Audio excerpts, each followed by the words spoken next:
नमस्कार दोस्तों, मैं आप लोग के लिए लेके आई हूँ कुमार गौरव सर के फूलपत्ती वाली क्लास का फटाफट रिवीजन क्लास।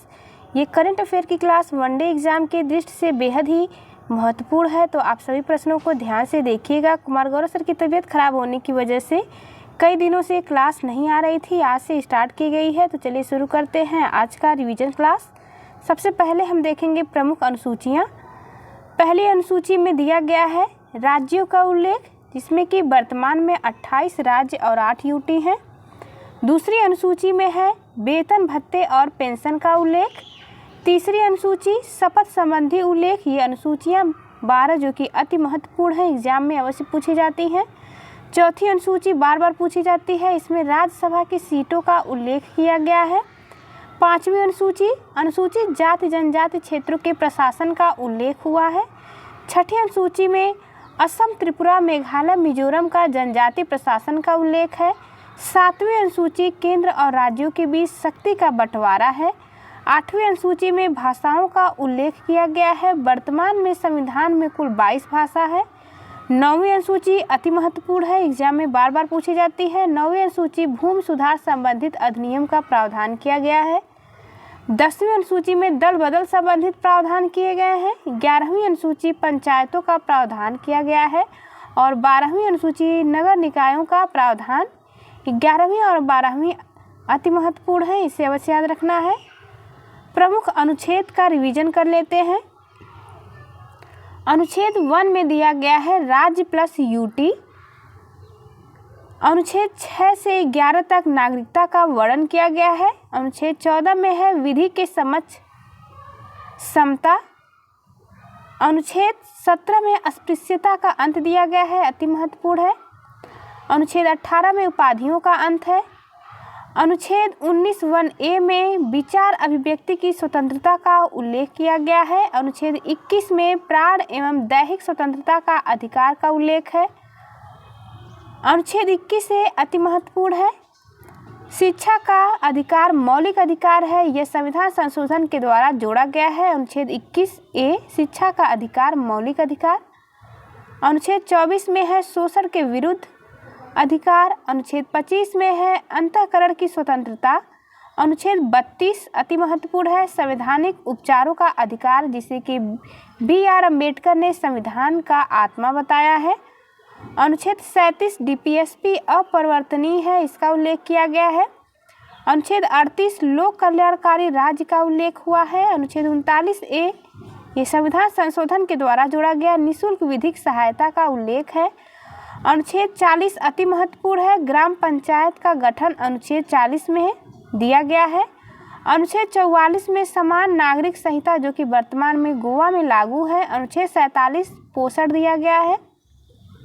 अनुच्छेद 50 कार्यपालिका न्यायपालिका का पृथक्करण का वर्णन है। अनुच्छेद 51 अंतर्राष्ट्रीय शांति का उल्लेख है। अनुच्छेद 51(a) फंडामेंटल ड्यूटीज का उल्लेख किया गया है, यानी मौलिक कर्तव्य का।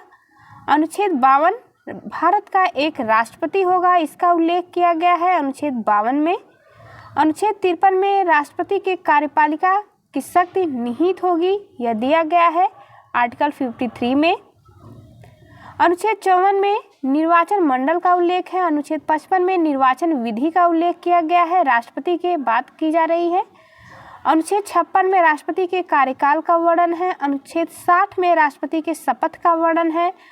अनुच्छेद 61 मोस्ट इम्पॉर्टेंट राष्ट्रपति पर महाभियोग का वर्णन किया गया है। अनुच्छेद 63 में भारत का एक उपराष्ट्रपति होगा, इसका उल्लेख किया गया है। अनुच्छेद 71 यह राष्ट्रपति के चुनाव विवाद होने पर सुप्रीम कोर्ट में इसका निपटारा होगा, इसका उल्लेख किया गया है। अनुच्छेद 72 राष्ट्रपति की क्षमादान की शक्ति का उल्लेख हुआ है। आर्टिकल 76 बेहद इंपॉर्टेंट है, अटॉर्नी जनरल का उल्लेख हुआ है। अनुच्छेद 108 संयुक्त बैठक का उल्लेख होता है। अनुच्छेद 110 में धन विधेयक दिया गया है। अनुच्छेद 112 में वार्षिक वित्तीय विवरण का उल्लेख है। अनुच्छेद 123 राष्ट्रपति के अध्यादेश की शक्ति का उल्लेख है। अनुच्छेद 124 में सुप्रीम कोर्ट का वर्णन है। अनुच्छेद 129 सुप्रीम कोर्ट अभिलेख न्यायालय होगा, इसका उल्लेख हुआ है। अनुच्छेद 143 राष्ट्रपति परामर्श ले सकता है सुप्रीम कोर्ट से। पर उसकी परामर्श राष्ट्रपति के लिए बाध्य नहीं होगा। अनुच्छेद 148 CAG का वर्णन किया गया है। अनुच्छेद 153 में राज्यपाल का वर्णन है। अनुच्छेद 161 में राज्यपाल के क्षमादान की शक्ति का वर्णन है। अनुच्छेद 165 में याद रखेंगे अटॉर्नी जनरल। अनुच्छेद 213 में अध्यादेश, ये राज्यपाल के अध्यादेश की बात की जा रही है। अनुच्छेद 213। अनुच्छेद 214 में हाई कोर्ट का वर्णन है। अनुच्छेद 215 में राष्ट्रपति हाई कोर्ट एक अभिलेख न्यायालय होगा, इसका उल्लेख किया गया है। अनुच्छेद 226 में हाई कोर्ट के द्वारा रीट का वर्णन किया गया है। अनुच्छेद 243 से लेकर के 243O तक स्थानीय स्वशासन का उल्लेख है, यह ग्रामीण की बात की जा रही है। अनुच्छेद 246A में GST का उल्लेख है। अनुच्छेद 266 में संचित निधि का उल्लेख किया गया है। अनुच्छेद 267 में आकस्मिक निधि का उल्लेख है। अनुच्छेद 280 में वित्त आयोग का वर्णन है। अनुच्छेद 300A में संपत्ति का अधिकार, ये लीगल राइट्स में रखा गया है, यानी कानूनी अधिकार होगा। अनुच्छेद 315 UPSC का उल्लेख है। अनुच्छेद 324 में निर्वाचन आयोग का उल्लेख है, मोस्ट इम्पॉर्टेंट होगा एग्जाम के लिए। अनुच्छेद 338 में NCSC यानी शेड्यूल कास्ट का वर्णन है। अनुच्छेद 338A में NCST यानी शेड्यूल ट्राइब्स का वर्णन किया गया है। अनुच्छेद 343 राजभाषा का उल्लेख है।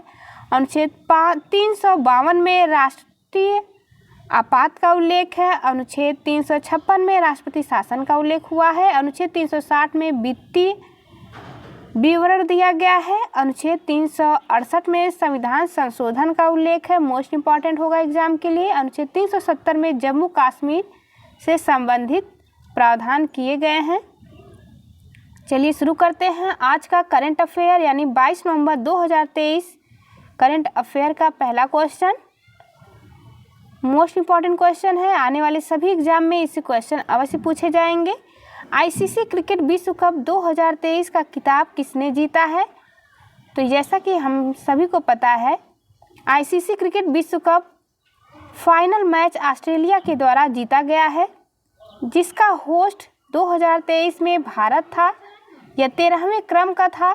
इसका शुभंकर था क्रिप्टो वर्स, जिसके 2 भागों में यह बटा था, ब्लेस और टोक। ब्लेस जो कि फीमेल को दर्शाता था और टोक मेल को। ब्लेस गेंदबाज को दर्शाता है और टोक बैट्समैन को। ICC क्रिकेट वर्ल्ड कप के ब्रांड एम्बेसडर शाहरुख खान थे। ग्लोबल एम्बेसडर सचिन तेंदुलकर थे, ये याद रखने हैं आपको। थीम इस बार की थी दिल जश्न बोले। ICC क्रिकेट वर्ल्ड कप की शुरुआत 1975 में हुई थी। इंग्लैंड वर्सेस वेस्ट इंडीज़ के बीच खेला गया था फाइनल, जिसमें कि विजेता वेस्ट इंडीज़ रहा। 1979 में भी इंग्लैंड और वेस्ट इंडीज़ के बीच हुआ, जिसका विजेता वेस्ट इंडीज़ ही रहा। 1983 में इंग्लैंड वर्सेस इंडिया के बीच खेला गया फाइनल मैच, जिसमें विजेता इंडिया थी और कप्तान थे कपिल देव। 2019 में यह 12वें क्रम का ICC cricket world cup England versus हुआ, जिसमें कि विजेता इंग्लैंड था। 2023 में यह नरेंद्र मोदी स्टेडियम में हुआ था फाइनल मैच अहमदाबाद में, जिसकी विजेता ऑस्ट्रेलियाई टीम थी। इंडिया से कप्तान थे रोहित शर्मा और ऑस्ट्रेलिया के कप्तान थे पैट कमिंस। ये 6 बार वर्ल्ड कप जीत चुके हैं 8 बार के मैच में, यानी कि ऑस्ट्रेलियाई टीम ने 8 बार ICC क्रिकेट वर्ल्ड कप का फाइनल मैच खेला है, जिसमें कि 6 बार वह विजेता रही। इसकी आयोजन की तिथि थी 5 अक्टूबर से स्टार्ट हुआ था और लास्ट मैच हुआ 19 नवंबर 2023 को, यानी फाइनल मैच 19 नवंबर को खेला गया और आयोजन हुआ था भारत में। दूसरा क्वेश्चन देखते हैं, मोस्ट इम्पॉर्टेंट है। इंदिरा गांधी शांति पुरस्कार, ये गांधी शांति पुरस्कार नहीं बल्कि इंदिरा गांधी शांति पुरस्कार है, याद रखेंगे। इंदिरा गांधी शांति पुरस्कार 2022 किसे मिला है? तो यह इंडियन मेडिकल एसोसिएशन प्लस भारतीय प्रशिक्षित नर्स एसोसिएशन दोनों को दिया गया है इंदिरा गांधी शांति पुरस्कार। इसकी शुरुआत 1986 से हुई थी। 2021 का मिला था प्रथम NGO को, जो कि क्वालिटी एजुकेशन से संबंधित एनजीओ है, 2021 का भी आपको याद रखना है। कोविड-19 में योद्धाओं की तरह कार्य करने हेतु इसे प्रदान किया गया है। नोट पॉइंट में याद रखेंगे, गांधी शांति पुरस्कार 2023 किसे मिला है? तो गांधी शांति पुरस्कार मिला है गीता प्रेस गोरखपुर को। तीसरा क्वेश्चन देख लेते हैं। हाल ही में भारत यूएसए का वज्र प्रहार संयुक्त अभ्यास कहाँ प्रारंभ हुआ है? तो भारत और यूएसए के बीच वज्र प्रहार संयुक्त अभ्यास मेघालय में आयोजित हुआ। मेघालय की राजधानी शिलांग है और यह मेघालय के उमरोई में आयोजित हुआ है। 2010 से इसकी शुरुआत की गई थी। इस बार इसका 14वां क्रम था। मित्र शक्ति अभ्यास इंडिया और श्रीलंका के बीच हाल ही में हुआ है, पुणे में। शिलांग की बात करें तो यह मेघालय की राजधानी है और शिलांग में ही असम राइफल का हेडक्वार्टर भी है। शिलांग में नॉर्थ ईस्ट काउंसिल का भी हेडक्वार्टर है और शिलांग में चेरी ब्लॉसम फेस्टिवल भी मनाया जाता है। चौथा क्वेश्चन, 72वीं मिस यूनिवर्स 2023 का खिताब किसने जीता है? तो 72वें क्रम की मिस यूनिवर्स 2023 की खिताब सेनिस पलासियोस ने जीता है, याद रखेंगे। 71वें क्रम का आर बोनी ग्रेबियल ने जीता था। 17वें क्रम का हरनाज संधू जो कि इंडिया की थी, इंडिया से चंडीगढ़ की निवासी थी, इन्होंने जीता है। 3 भारतीय अब तक ये जीत चुके हैं। पहली सुष्मिता सेन 1994 में ये विजेता रहीं। सेकेंड लारा दत्ता और थर्ड हरनाज संधू। 5वां क्वेश्चन, हाल ही में जीआई टैग सी बकथॉर्न का संबंध किससे है? तो जीआई टैग दिया गया है हाल ही में सी बकथॉर्न, इसका संबंध लद्दाख से है। इसे लेह बेरी के नाम से भी जाना जाता है, लद्दाख का गोल्ड भी कहते हैं सी बकथॉर्न को। यह एक खट्टा फल है। जीआई टैग की बात करें तो यह 1999 का अधिनियम है जो 10 वर्ष के लिए प्रदान किया जाता है वाणिज्य विभाग के द्वारा। सबसे पहले मिला था दार्जिलिंग की चाय को, याद रखेंगे। Thank you for watching. आज के लिए इतना ही। चलिए मिलते हैं आपसे अगली वीडियो में, तब तक के लिए नमस्कार।